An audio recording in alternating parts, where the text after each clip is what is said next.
तो फिल्म की शुरुआत होती है एरिक से, जो एक सुनसान आइलैंड पर अकेला आया था। एक लंबी ड्राइव के बाद वो एक कार के पास आकर रुकता है, जिसके बारे में पता चलता है कि ये कार उसी की दोस्त की थी। वो कार से उतरकर अपनी कार में से एक रेड बैग निकालता है और इन दोनों कार्स के नंबर प्लेट्स को चेंज कर देता है, जिसके बाद वो दोनों गाड़ियों में से फिंगरप्रिंट रेस करता है और आगे का सफर पैदल ही करने लगता है। वो समुद्र के किनारे एक घर के पास पहुंचा था। अपनी गन निकालते हुए वो पूरे घर को सर्च करता है, लेकिन यहाँ पर उसे कोई भी नहीं मिलता।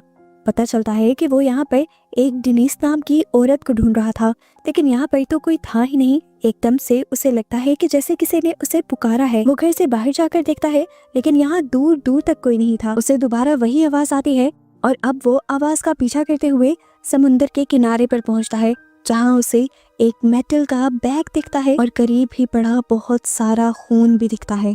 खून देखकर एक मर्तबा के लिए तो एरिक घबरा गया। उसे पास ही एक औरत का ब्रेसलेट भी दिख गया। कुछ तो उसे समझ आ रही थी कि ये सब डेनिस का हो सकता है, पर उसे कुछ कंफर्म नहीं था। इसीलिए वो पास पड़ी एक बकेट उठाकर सब कुछ क्लियर कर देता है और बकेट को भी समुद्र में फेंक देता है। तभी उसे दोबारा किसी के पुकारने की आवाज आती है। ये मैट था, डेनिस का बेटा और एरिक का पार्टनर, जो अपनी मॉम के बारे में पूछने लगा था। एरिक उसे बताता है कि मैंने तो उसे यहाँ आते देखा ही नहीं।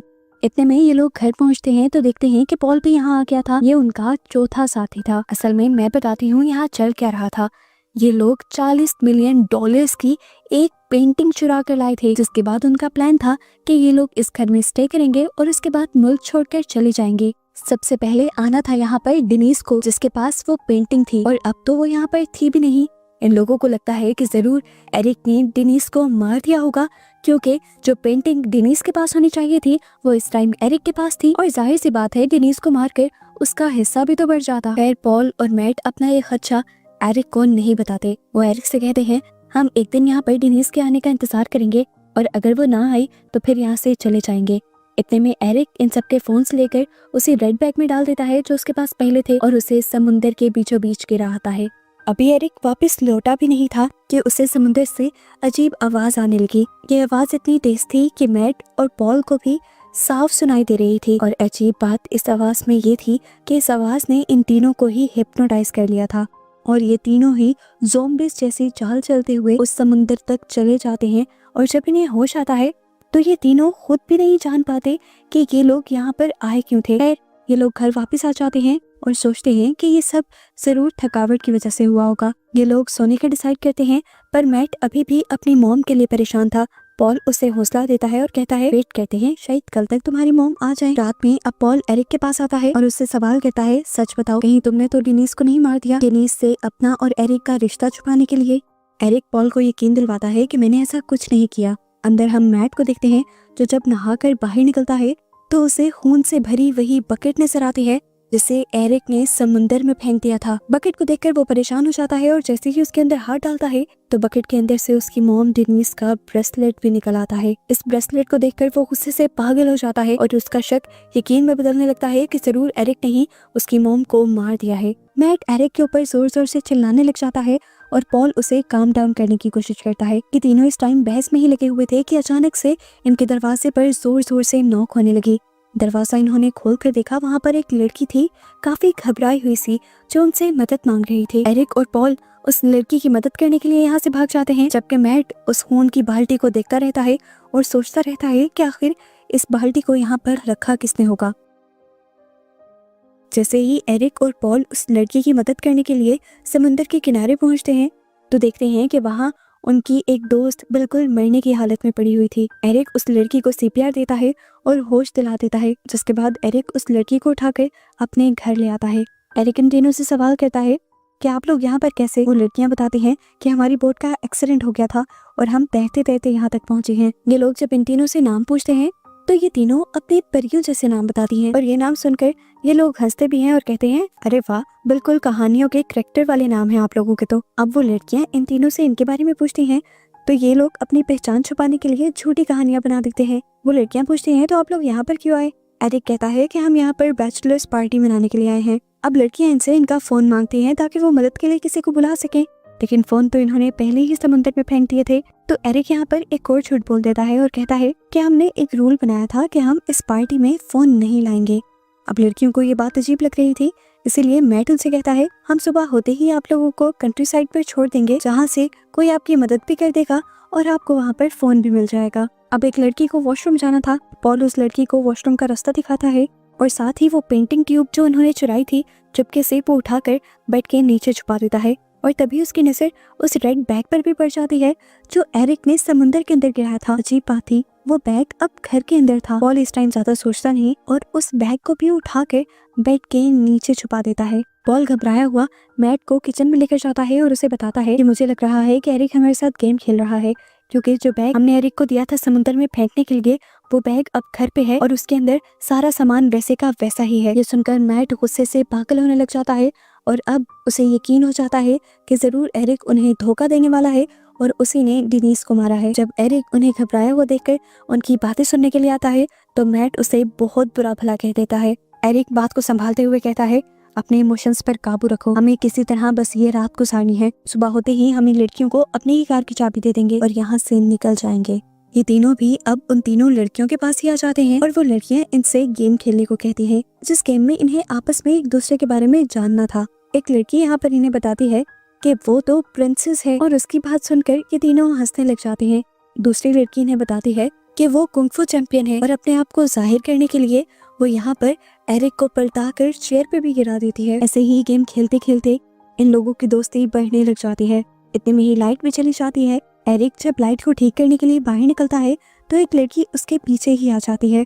ये लोग एक दूसरे से अट्रैक्ट होने लगे थे और इसी सब के दौरान दोबारा इन्हें समुंदर में से वैसी ही आवाज सुनाई देती है जैसी इन्होंने दोपहर में भी सुनी थी, जो आवाज इनको हिप्नोटाइज कर रही थी। वो लड़की एरिक की ऐसी हिप्नोटाइज हुई हालत को देखकर परेशान हो जाती है और उसे होश दिलाने की कोशिश करती है, पर एरिक को होश नहीं आता। वो तो समुंदर की तरफ अब जाने लगे थे। अभी वो आधे रास्ते में पहुंचे ही थे कि उन्हें होश आ गया और उन्होंने क्या देखा कि समुंदर के किनारे पर बहुत सारा खून और इंसानी जिस्म के ऑर्गन्स पड़े हैं। ये देखकर वो तीनों ही डर जाते हैं और वो लड़की जो एरिक के साथ थी वो एरिक की पॉकेट से गन निकाल कर एरिक के ऊपर तान देती है और पूछती है बताओ तुमने मेरी दोस्त के साथ क्या किया। समझ तो इन्हें भी कुछ नहीं आ रही थी।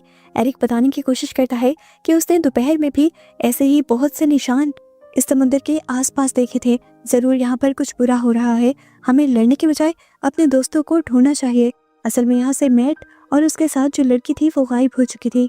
इससे पहले कि ये लोग कुछ और करते समुंदर में से दोबारा वो आवाज आने लगती है जो इन्हें हिप्नोटाइज कर देती है। मुश्किल से ये अपने आप को होश में रखते हैं और पॉल एरिक से कहता है कि हमें घर वापस जाकर कानों के अंदर कुछ लगा कर आना चाहिए ताकि ये आवाज हमें तंग ना करे और हम अपने साथियों को भी ढूंढ ले। जब ये लोग घर पहुंचे तो उन्होंने देखा कि वो लड़की पहले से ही घर में थी और मैप ढूंढने की कोशिश कर रही थी। एरिक को अब उसी के ऊपर शक होने लगता है कि जरूर वही ये सब तो नहीं कर रही। वो उसके ऊपर गन तान देता है और तभी समुंदर से दोबारा आवाजें आने लगती हैं। एरिक हिप्नोटाइज होने लगता है और वो लड़की इस सब का फायदा उठाते हुए एरिक के सीने के अंदर चाकू स्टैब कर देती है। कुछ देर बाद एरिक को जब होश आया तो उसने देखा कि उसे पॉल संभाल रहा था। पॉल उसे वॉशरूम में लेकर गया और टॉयलेट पेपर को गीला करते हुए उसने एरिक के कान में डाल दिए ताकि एरिक को कोई आवाज सुनाई ना दे। एरिक अब मैट को ढूंढने के लिए बाहर चला जाता है लेकिन यहाँ पर काफी अंधेरा था। ऐसे में एरिक का पाँव किसी फ्लैशी चीज से टकराता है और वो भी यहाँ पर स्लिप हो जाता है और उसके स्लिप होते ही कोई ना दिखने वाली चीज, कोई पावर उसे खींचते हुए समुंदर के अंदर ले जाती है और डुबा देती है।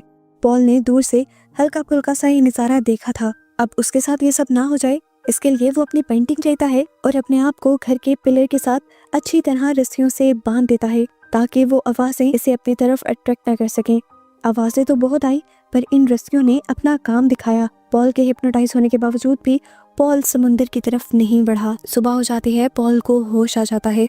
वो अपने आप को रस्सियों से आज़ाद करता है और तभी उसके माइंड के फ्लैशबैक सीन से हमें पता चलता है कि पॉल ने पहले ही पुलिस को एरिक की तस्वीर देते हुए उनके यहाँ आने का बता दिया था, क्योंकि उसे एरिक पर यकीन नहीं था। उसे लगता था कि एरिक जरूर उसे धोखा देगा।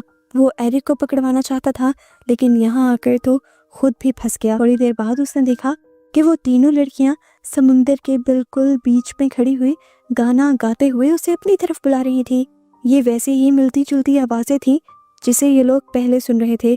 पॉल भी हिप्नोटाइज हुआ उस तरफ बढ़ने लग जाता है और आखिर वो लड़कियां उसे एकदम से पानी के अंदर खींच लेती हैं। पानी के अंदर देखने को मिला कि ये लड़कियां आम लड़कियां नहीं थी, असल में ये मरमेड्स थी जो लोगों को इस तरह ट्रैक करके यहाँ डुबा दिया करती थी। अगले सीन में हम डेनिस को उसी समुद्र के किनारे बैठा हुआ देखते हैं। उसका पाँव इस टाइम बहुत ज्यादा जख्मी था, ऐसा लग रहा था कि जैसे उस पर किसी ने हमला किया हो, लेकिन वो फिर भी बच गई थी। वो अपने ही कपड़े फाड़ते हुए अपने जख्म को बांध लेती है और जब इस घर में आती है तो देखती है कि इस घर में तो कोई भी नहीं था, उसका कोई साथ ही नहीं था, और जिस पेंटिंग को वो इतनी मेहनत से चुरा कर लाए थे वो पेंटिंग यहाँ दीवार पर लगी हुई थी। एकदम से दोबारा कोई ना दिखने वाली चीज आकर डेनिस को भी खींचते हुए समुद्र के अंदर ले जाती है और डुबा देती है। मूवी के पोस्ट क्रेडिट सीन में हमें उस पेंटिंग को दिखाया जाता है जो असल में मरमेड्स की ही पेंटिंग थी। ये सिर्फ एक पेंटिंग नहीं थी बल्कि इस पेंटिंग के अंदर